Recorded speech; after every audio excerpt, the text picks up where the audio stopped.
Good morning, Intenders. Good morning. And actually, it's Friday. Let me say that one more time. Good morning, Reflectors. There we go. Because it is Reflection Friday. It's Friday, March 6th. Thank you for joining us for this week and for this month. Annette, thank you for joining me on this journey of codependency. I've learned a lot already, and I'm excited to learn some more.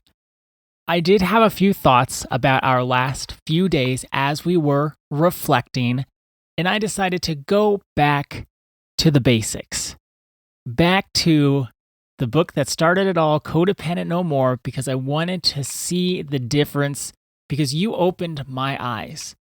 When we're introducing a topic or we're talking about something like codependency, our word choice does matter. Because if we're saying, are you seeing yourself as so highly capable?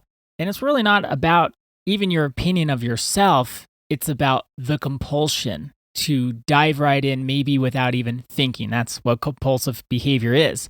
You do it without thinking. You're driving your neighbor to the store and you Before don't you even know had how, time to check your calendar. and you don't even know how she got in your car. All of a sudden, you're just like, oh, okay. That's the compulsive nature. Yeah, and we have to get back to and really know when we're talking about codependency, we're talking about compulsive behavior. Now, people out there, you might hear compulsive and think that means I'm bad. No, that does not mean you're bad if you have some compulsive behavior. We all do. This is why Annette and I teach that when we feel a reaction coming up inside, we all have reactions in our emotions. That's when we take a pause as long as we need until we can respond with intention. It's learning to check in and recognize our compulsive behaviors, because you know me, you know me by now. What am I going to say? I'm going to say, I can get compulsively angry about stuff before I have time to check in.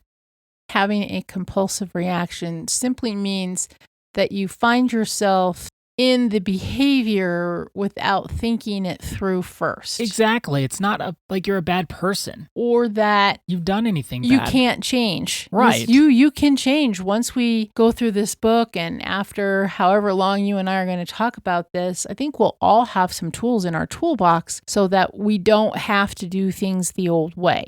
And that's the goal of personal development work. Is recognizing exactly.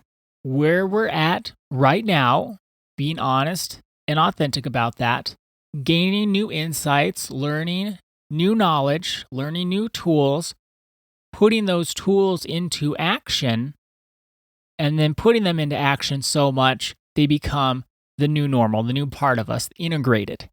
And maybe that's actually the fourth level of growth. We have our 3, insight, action, and integration. Maybe we need to add awareness at the beginning. I know some people here, when they hear me say, there's another step, Ada. I like steps. I like rules. So maybe I won't add that one officially, but it's great to keep in mind that this all starts with awareness and honesty. And if we recognize, man, I just do these things and I don't even think about it. It just pops out of my mouth. I say the thing. I say yes before I even have time to think about, is that something I really want? I do believe we all have parts of us in different situations where we do have a compulsive reaction to the situation without thinking. And through personal development, we're learning to take them from that compulsive state to where we're actually thinking through our words and our actions and our choices. Get that to the level of response. Without judgment. Of course, without judgment. That doesn't even need to be said, but I'm always glad you say that because it's a great reminder. That's our attitude. We're not judging ourselves here any more than it is to build the awareness of, here's what's going on in my life. Here's how I show up. And there might be some tears with that, and don't judge those either. I just want to give a quick example of how easy this can be. So the other day, Don said he needed to get his glasses repaired. Don has all the time in the world to go get his glasses repaired. But then I heard the words come out of my mouth, oh, I'll drop those off for you. And I didn't have time. I looked at my schedule and I thought, why did I say that? I don't even have time. And what I did then, instead of beating myself up about, okay, here you go. You wanted to be helpful, but then you bit off more than you could chew. I went back to Dawn and said, on second thought, I actually don't have time to do that. I would love to do it, but I don't have time. And once again, Dawn says, okay, I'll do that. So when we find ourselves saying and wanting to help, there is no judgment. And that's really important. We can go back and say, don't have time. Yep. We can always choose again. It's Always. like your shopping cart on Amazon. Until you click buy, you can take it out of the cart. Until the day of the get-together, until the very second you're supposed to show up somewhere or do something for someone, you get to change your mind. You don't have to go through with something just because you compulsively agreed to. You can always say, you know what, I thought about it, and take Annette as our model here. I don't have time. It's okay to do that. Now, Melody Beattie, here's her definition of codependency. And she does say in her book, Codependent No More, that codependency does show up in a lot of different ways and different forms. The definition can be a little gray and fuzzy, but here's the words that she put to it. And tell me what you think, Annette. I think there's a word or two words that maybe you'll take issue with, and we'll see how this stacks up to what we learn with Terry Cole. A codependent person is one who has let another person's behavior affect him or her and who is obsessed with controlling that person's behavior. That's it. That's the whole definition. Yep. Well, thank God for Terry Cole, because we need some differentiation there. And that's why I'm glad that we understand now what underfunctioning codependency is and what high functioning codependency is. I think what Melody Beattie was talking about is more high functioning codependency. Would you please read that again? Because I want to make sure I understand. Absolutely. A codependent person is one who has let another person's behavior affect him or her, and who is obsessed with controlling that person's behavior. Well, I'm going to say it. That's why we need Terry Cole, because that is extremely insufficient. I would say, and I also have an issue. These are the two words I thought you'd have an issue. Obsessed and controlling. Yeah, obsessed and control, because it's not that. Well, she also gives some characteristics, and the reason I'm bringing this up, again, I said she cornered the market. I said that earlier on, of codependency. Well, she is the one who brought this to all of our attention. So I don't want to be critical of her work, but absolutely not. It needs to be expanded. And I think that's why there's a place for Terry Cole in this, because Terry Cole's work expands it enough so that we can differentiate between the two different types of codependency.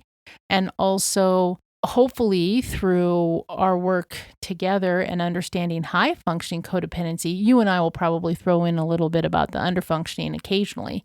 But I do think once we see what this looks like, if this really is getting in the way of our aligning with self, we'll have some tools in our toolbox. That's right. And I also wanted to bring this up because we want to give a full picture of codependency, and different words hit different people differently. And we may bring something up, or I may bring something up because I've been looking at this book that hits home maybe a little bit more than Terry Cole. I would appreciate you bringing up what you're seeing in Melody Beattie's work, because these do go together. I want to get us on focus for the weekend before we run out of time. Okay. If that's okay. So now, if you have the book, and you don't have to have the book, but if you do have the book, at the very end of chapter 1, there is a section called overfunctioning. And I wanted to bring clarity into the high functioning codependent. What does overfunctioning mean, according to Terry Cole? What she shares is extremely helpful. And if you're deep into high functioning codependency, This is where you might be able to get some clarity about how you're showing up. You may be able to see, oh gosh, maybe I am doing some of this stuff. She talks about resentment and people pleasing. And then this is what I want our focus to be for the weekend: tolerating too much. Now, this is what Terry Cole says about tolerating too much.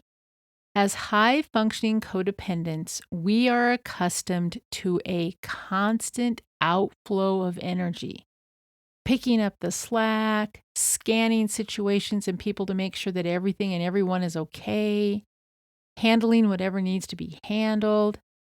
In that process, we don't even realize what we might be tolerating.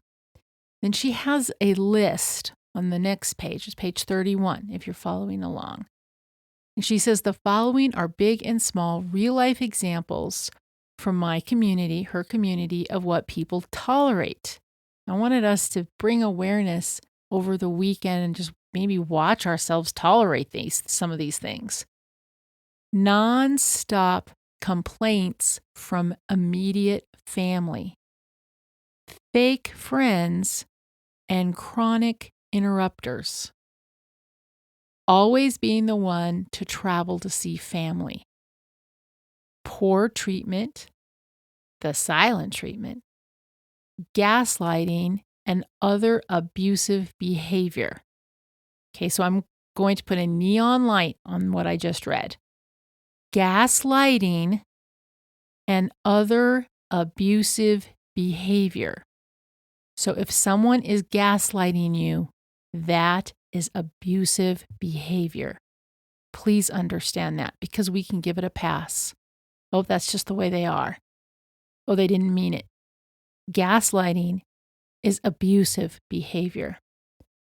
Disrespect from kids or stepkids. Bearing the brunt of hostility under the guise of a joke. That's why Ada and I don't tolerate teasing, because teasing gets out of hand so easily, and it actually is a veiled way to mistreat someone. I've never seen a tease that isn't this bullet point. They always have this little bit of truth in every tease. Oh, it's just a joke. Oh, why can't you take a joke? No, it was meant as an insult, and you laughed at the end.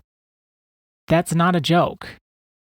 Double standards in relationships. For example, the friend who takes her sweet time in replying, if at all, but expects an instant response when she's the one reaching out. Doing more than your share of the housework. Self-sabotage and self-medicating with alcohol. Comments about weight and appearance. Regularly being on the receiving end of other people's drama and stress. So please think about ways, and maybe your ways can be added to this list. This isn't an all-inclusive list. But think about what you're tolerating from today until we come back together again on Monday. Because one of the markers of a high-functioning codependent is that we tolerate too much.